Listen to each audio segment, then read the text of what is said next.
Did you know that the moment you try to convince a woman to love you again after she has betrayed you, you are actually completing the job her affair started?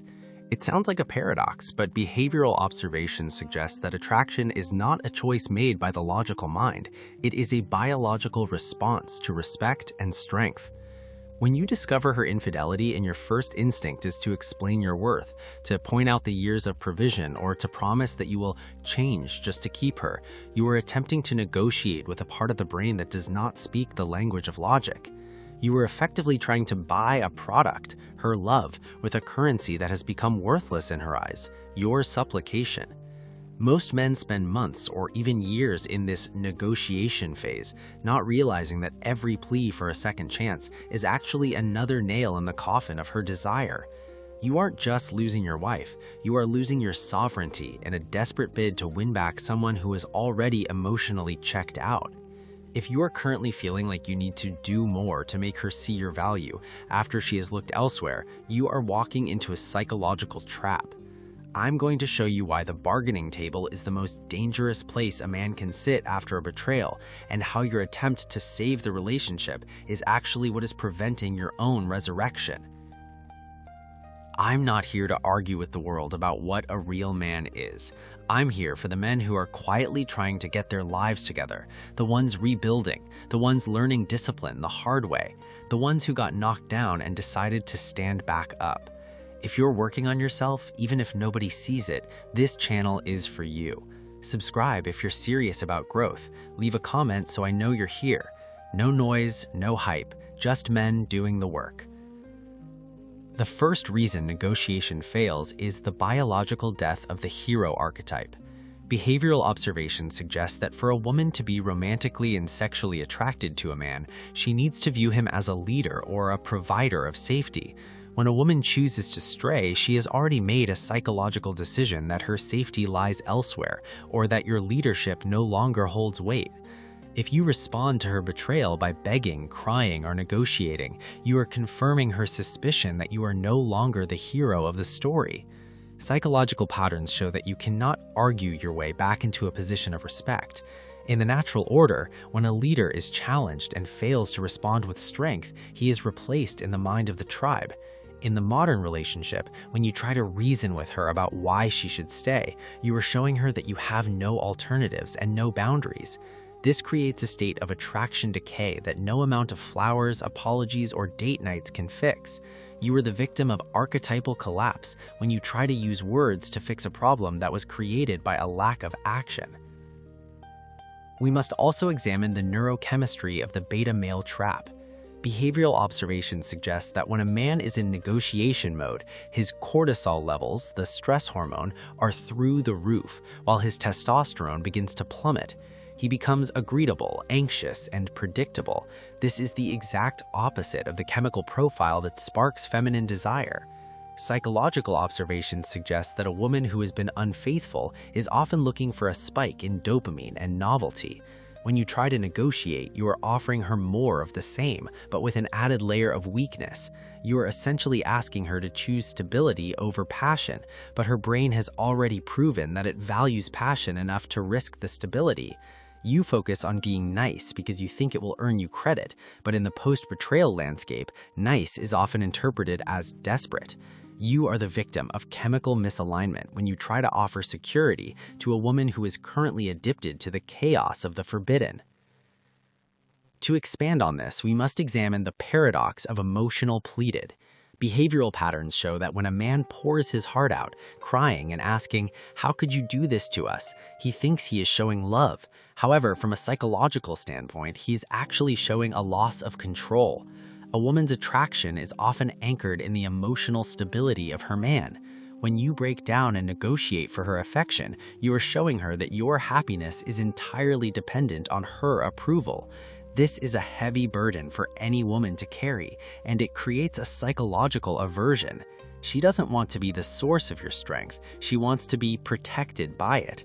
When you make her the judge and jury of your worth, you have handed over the key to your kingdom. You are the victim of emotional externalization when you think your tears can bridge the gap created by her disloyalty. Let's look at the path of Julian. Julian was a man who prided himself on being a good provider. He worked 50 hours a week to make sure his wife Sarah had the house and the lifestyle she wanted. He was the man who never missed a bill and always planned the vacations. When Julian found out Sarah had been seeing a colleague, his world shattered. But instead of walking away and reclaiming his dignity, Julian went into overdrive. He sought Sarah down for hours every night, explaining how much he loved her. He started doing all the cooking and cleaning, hoping to show her how much she would miss. He told her, "I'll do whatever it takes to make you happy again." He even suggested they go to therapy so he could learn how to be more emotional for her. Julian is the loser in our story because he believed effort equals results in a place where effort is actually repellent. Because Julian stayed and negotiated, Sarah's guilt turned into pity, and her pity eventually turned into disgust. She saw Julian not as a man she had wronged, but as a caregiver she had to manage. She stayed for another year, but she never stopped her behavior. She just got better at hiding it because she knew Julian was too invested and too scared to ever actually leave. Julian lost his dignity, his peace of mind, and eventually his marriage anyway when she finally found a man she respected more. He realized too late that you cannot negotiate for a heart that has already been traded. He was a victim of negotiation exhaustion, spending his best years trying to win a game that had already ended the moment he refused to stand up for himself. I don't make content for the average mindset. I make it for the man who holds himself accountable, the one who can say no to distractions, not because someone told him to, but because he decided to.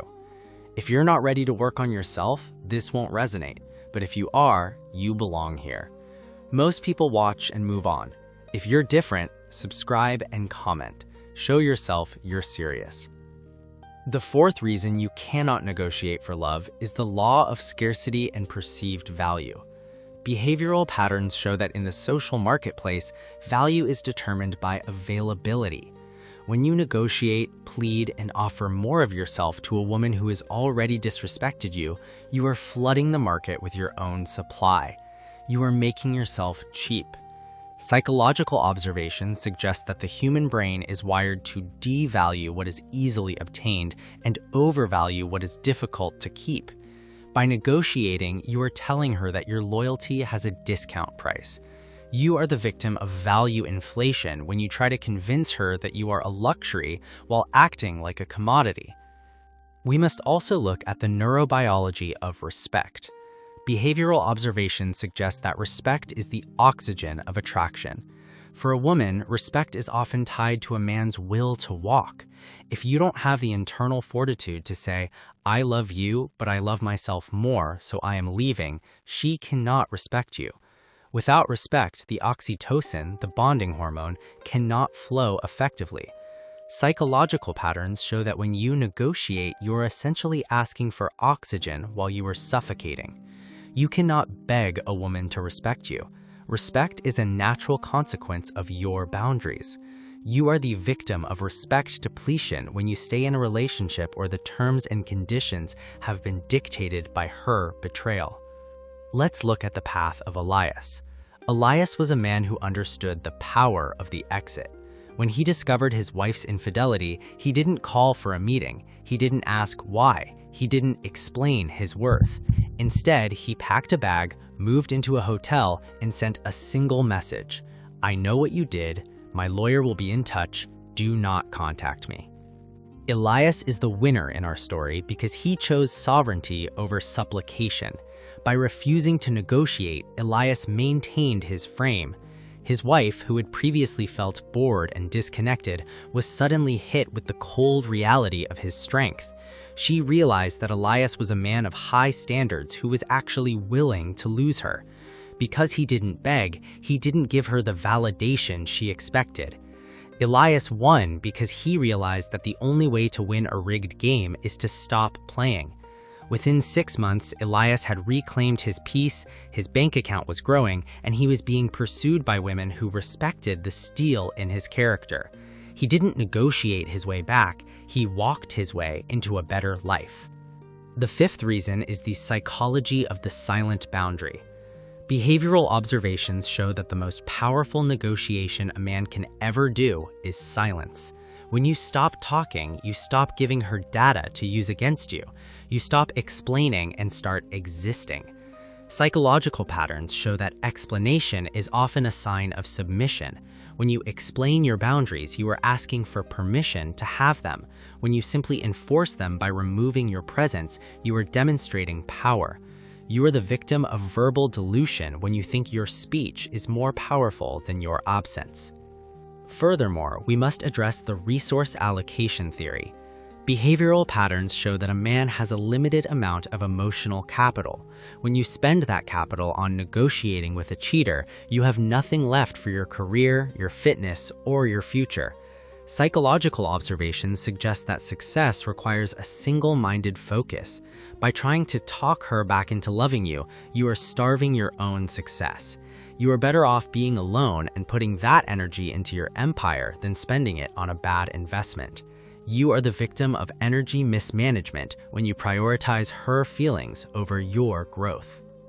The sixth reason is the erosion of the future potential. Behavioral observations suggest that even if a negotiation works and she stays, the trust is never truly restored.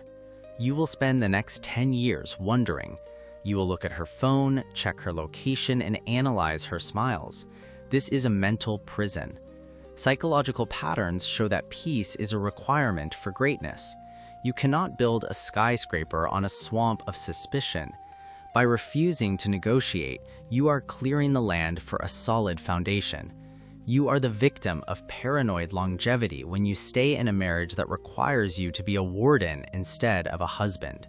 Finally, consider the sovereignty of the self-sufficient man. Behavioral observations show that a man who can walk away from anyone and anything is the only man who is truly free. When you stop trying to negotiate for love, you start cultivating self-love. You realize that you are the prize. Psychological patterns show that attraction follows autonomy. When you become autonomous, when you no longer need her to validate your masculinity, you become magnetic to the right kind of people. You are currently the master of your own fate. The negotiation you are tempted to enter is a trap designed to keep you small, but you were born for greatness. You were born to lead, not to plead. The door she opened with her betrayal is the exit you must walk through to find your true self. I have a smart question for the men who have the mental fortitude to finish this blueprint for sovereignty. If you were a king of a vast territory and one of your high-ranking officials sold your state secrets to the enemy, would you promote them, negotiate with them to stay, or would you banish them from your kingdom to protect your people? You are the king. Your peace is your territory. Stop trying to negotiate with a spy. Drop a comment below and tell the Brotherhood what was the moment you realized that talking was no longer working, and what was the first action you took to reclaim your dignity. If you have successfully walked away, how has your inner strength grown since you stopped bargaining for love? Share your sovereign moves. Your action might be the inspiration for a brother who is currently stuck at the table. Let's build the council of sovereign men together. If you made it all the way to the end, I genuinely appreciate you. That tells me you're not just watching, you're thinking, you're reflecting, you're working on yourself. And you're not alone in that anymore. There's a community here of men choosing growth over excuses. If this message gave you something valuable, subscribe and be part of it. Leave a comment, I read them, and your voice matters here. Keep doing the work. I'll see you in the next one.